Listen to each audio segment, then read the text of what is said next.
Okay, welcome third graders to the 1.1 homework help video. We are on column Wednesday, and we're going to be going over grammar, math, and comprehension. Now, this is fourth grade 1.1 because we, at this point, have finished all of the third grade spiral work. So now we are transitioning into fourth grade stuff to get you ready for next year. Okay, underline the nouns in the sentence. Tell if the noun is singular or plural.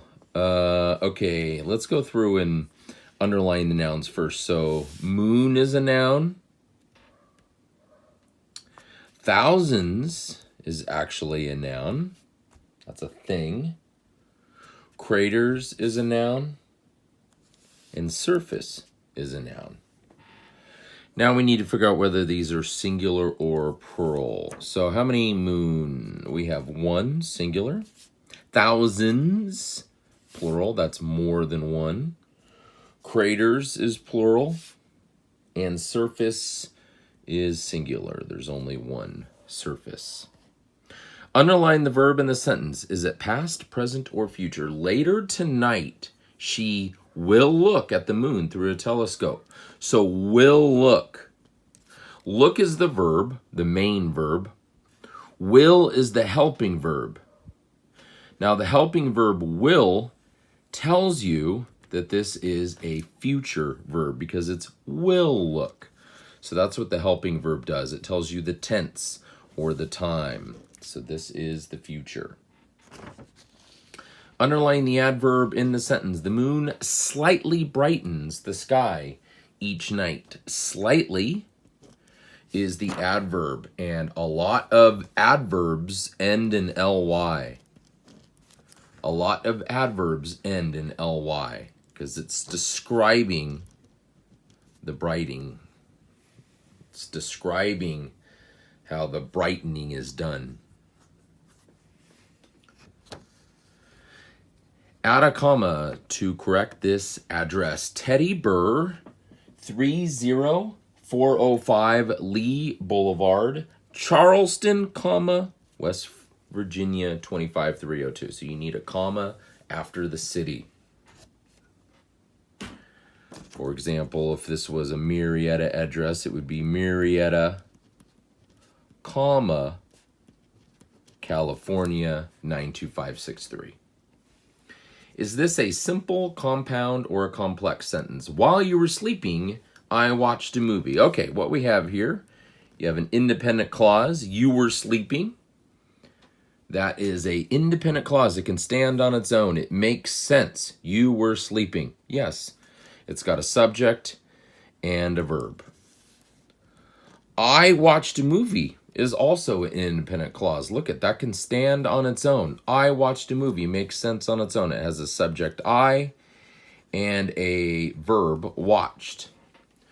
So you have an independent clause and an independent clause. But once you add in this coordinating conjunction while and you attach it to this independent clause, you were sleeping then becomes a dependent clause because look at while you were sleeping does not make sense on its own. So while you were sleeping now becomes a dependent clause.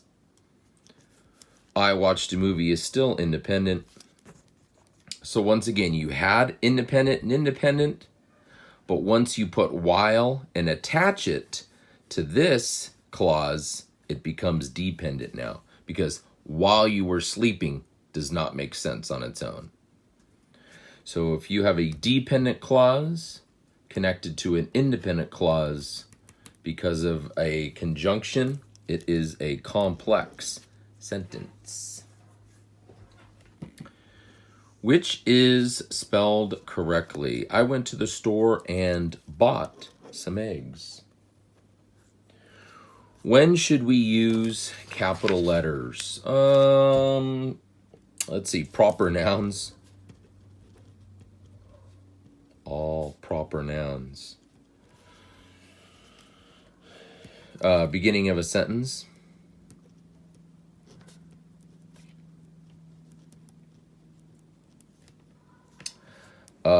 the word I needs to be capitalized. Like, I went to the store. The beginning of a quote. The beginning of a quote needs to be capitalized. A title needs to be capitalized. Yeah, and any other ones you could think of there. But those are just some answers. So that is the grammar for the 4th grade 1.1. Okay, let's go ahead and take a look at the math. So you can see this is kind of a review. You have a place value chart up here as a good reference. What is the place value of the underlying digit? You have the tens place, or 80. The 2 is in the thousands place.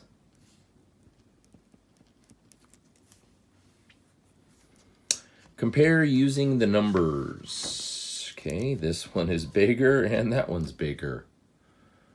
This should be pretty easy for you. You could see here, starting 4th grade, you guys are in a good spot and ready to go. Write this number in expanded form. Expanded form is by place value.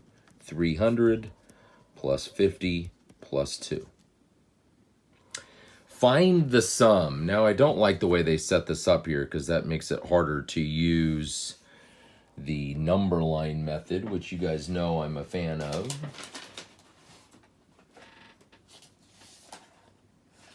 I think students make a lot of mistakes when they don't use the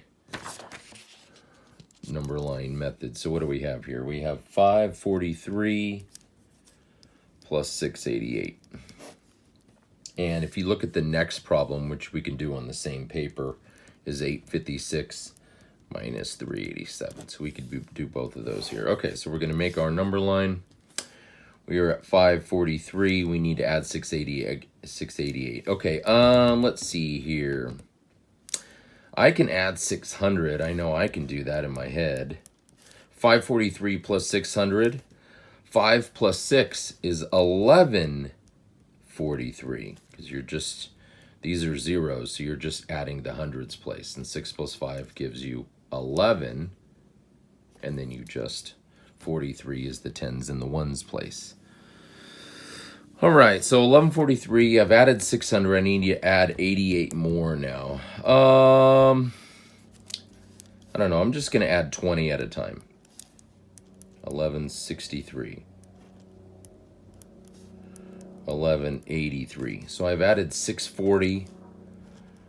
Still need to keep going. This is 1203 because the 20 takes you, it bumps up the hundreds place. I've added 660 now. If I add another 20, 1223.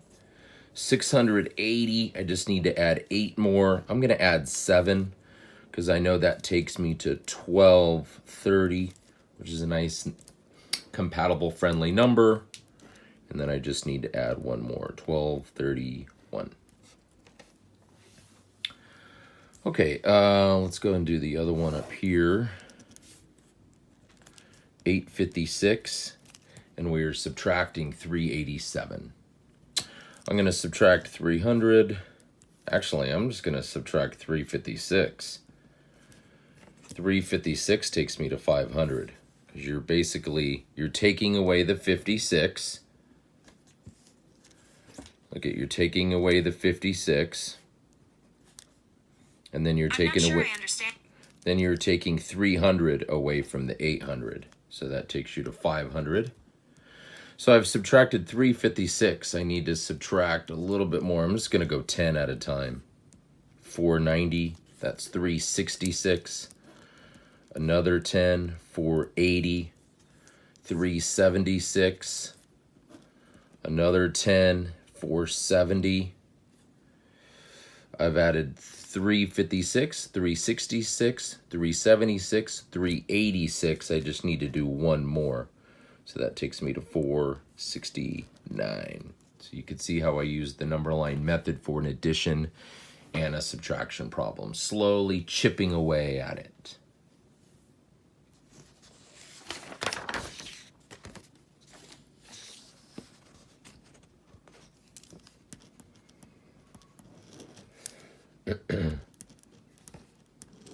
Okay, find the product. You guys can use a multiplication chart for that. You need to be memorizing your 4s. 56 divided by 7 is 8. Why? Because 8 times 7 equals 56. So if you know your fact families, or if you know that multiplication is the inverse of division, you could figure these out. 4 times 7 is 28. 10 times 7 is 70. 2 times 7 is 14. And 6 times 7 is 42. So you really need to memorize your multiplication facts. Find the product. Okay, you have 30 groups of, remember when you see a multiplication sign, it means groups of, 30 groups of 10. So let's see, if I had 10 groups of 10, right? 10 groups of 10 is 100. So that's 10 groups of 10. 10 times 10 is 100, right? 10 groups of 10 is 100. You have 30 groups of 10 though. So you did 10 groups of 10 is 100. Another group of 10 is 100. So now I've done 2 groups of 10. But this is another 10 times 10 is 100. So there's 10 groups of 10, another 10 groups of 10, and another 10 groups of 10, which is 30. Okay, 10, 20, 30 groups of 10. 100. So 100 plus 100 plus 100 is 300.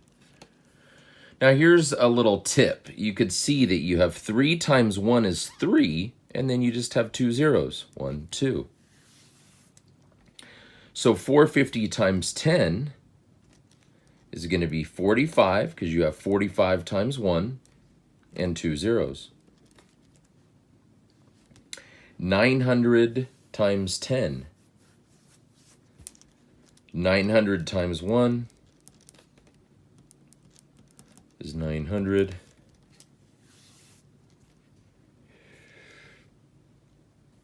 And then you have 10 of these, though. So if you have 10 of these, it's going to be 9,000. 1, 2, 3 zeros. 1, 2, 3 zeros. 9 times 1 is 9. So that's just a little tip there.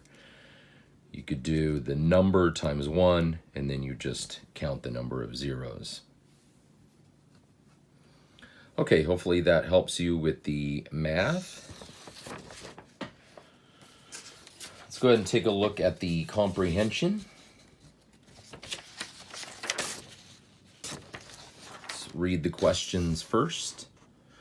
Before you read, make a prediction about this story based on the title, Tricking Your Memory. This is going to be some kind of story about how the mind can be tricked. Why did the author include a pronunciation key? Okay. Use a timer. See how long it takes you to read the entire story. Record your time below. I guess I could use my Apple Watch for that. Okay, where does the story take place? Support your answer with evidence from the text.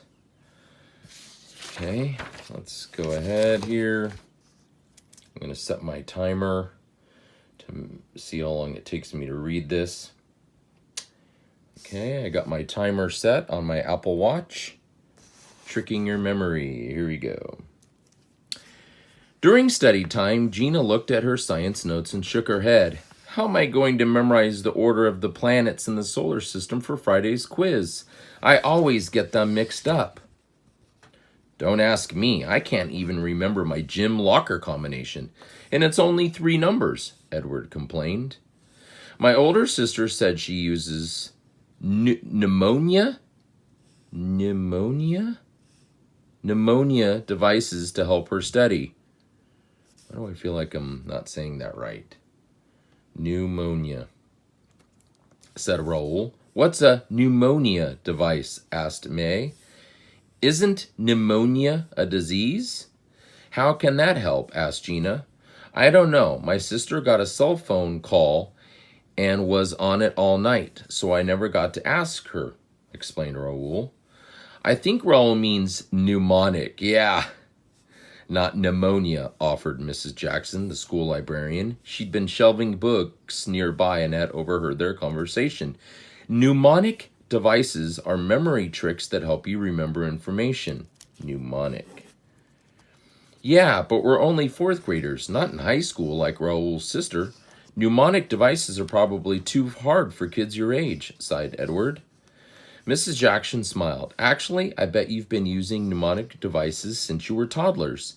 Didn't you sing the ABC song to help you learn the alphabet? The ABC song is a mnemonic device, asked Gina. Oh, asked you, surprised? Mrs. Jackson nodded. Mnemonics don't have to be complicated. They can be anything that helps you remember something. They can be anything that helps you remember something. I'm just underlining that. Songs, rhymes, catchy phrases. I imagine all of you know this one. 30 days hath September, April, June, and November. All the rest have 31, except for February. I've never heard that one. We learned that in first grade, said Gina. I know a rhyming one, Paul interjected. In 1492, Columbus sailed the ocean blue. I know that one. Yes, that is a mnemonic, said Mrs. Jackson. They can also be phrases where the first letter of each word stands for something. That's probably why there's a pronunciation key down here.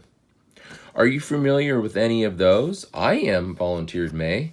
Last year when we were learning map skills, never eat soggy waffles stood for the north, east, south, and west. I've learned it, never eat slimy worms. Can a mnemonic device help us study for a quiz on the solar system? Asked Edward. Absolutely, said Miss Jackson. When I was in school, I memorized the order of the planets using the phrase, my very educated mother just served us 9 pies. Oh, I get it, said May.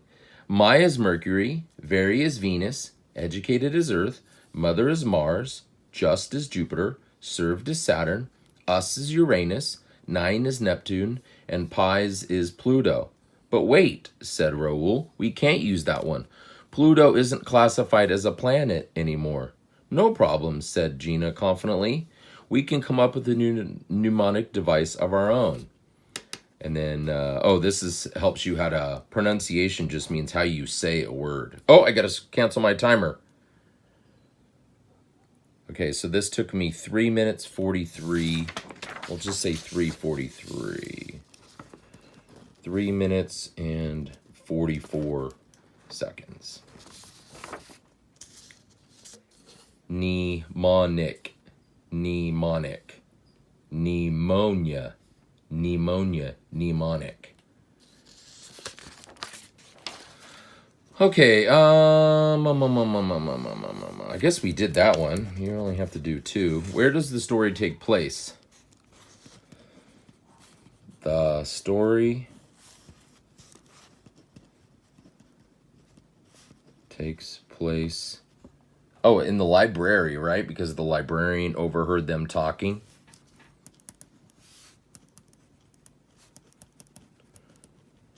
The story takes place in the library. Now it says support your answer with evidence from the text. So the story takes place in the library because, now we're going to use support.